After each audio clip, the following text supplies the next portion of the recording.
অফিসারেরা তদন্ত করছে।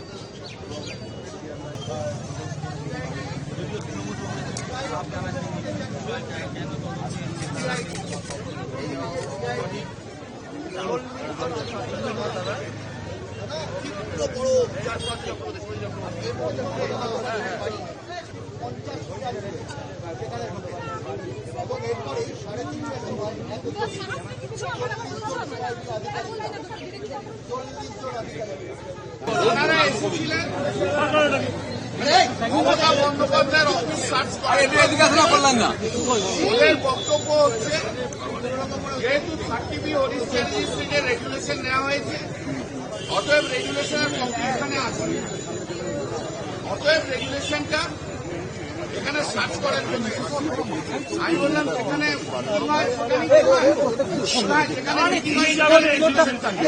মানে গাছতলায় মিটিং হলে তাহলে সেখানে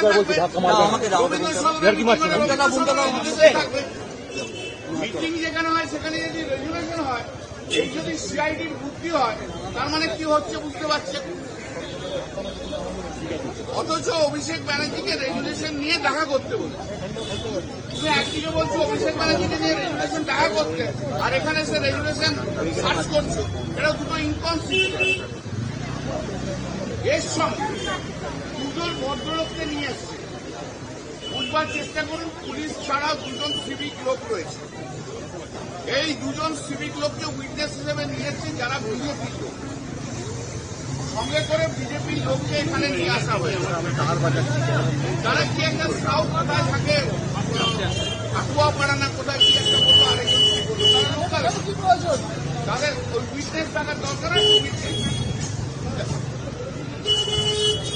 আপনাদেরকে এসে বলবে, আপনারা জিজ্ঞেস করে নেবেন কি পেয়েছে না পেয়েছে, আমি তো বলা যাবে না। আপনারা কি কোর্টে যাচ্ছেন?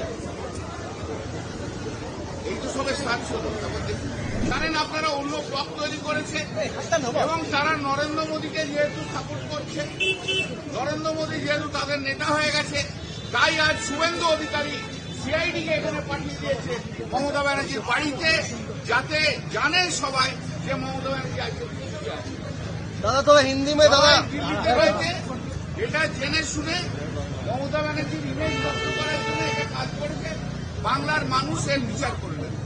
দিনের পর দিন শুভেন্দু অধিকারী যেভাবে হিংসাত্মক হয়ে যাচ্ছে, যেভাবে অটোক্রেট হয়ে যাচ্ছে, যেভাবে সবাইকার উপর ছাপিয়ে পড়ছে, যেভাবে মানুষকে অ্যারেস্ট করছে, যেভাবে মানুষ এসে হ্যারাস করছে, যেভাবে মমতা বন্দ্যোপাধ্যায়কে হ্যারাস করা হচ্ছে এখানে, এ ভারতবর্ষে কোনোদিন কোথাও হয়নি। He is an autocrat, he is jealous. Suvendu Adhikari is a vindictive person. Suvendu Adhikari 10 থেকে 12,000 লোককে অলরেডি ধরে নিয়েছে, criminal, not in accordance with law. Because Mamata Banerjee is not in a picture. Neither any FIR has been lodged against Mamata Banerjee, nor she has been called as a witness anywhere. This is a vindictive attitude initiated by Shubhendu Adhikari, Chief Minister. Subscribe to One India and never miss an update. Download the One India app now.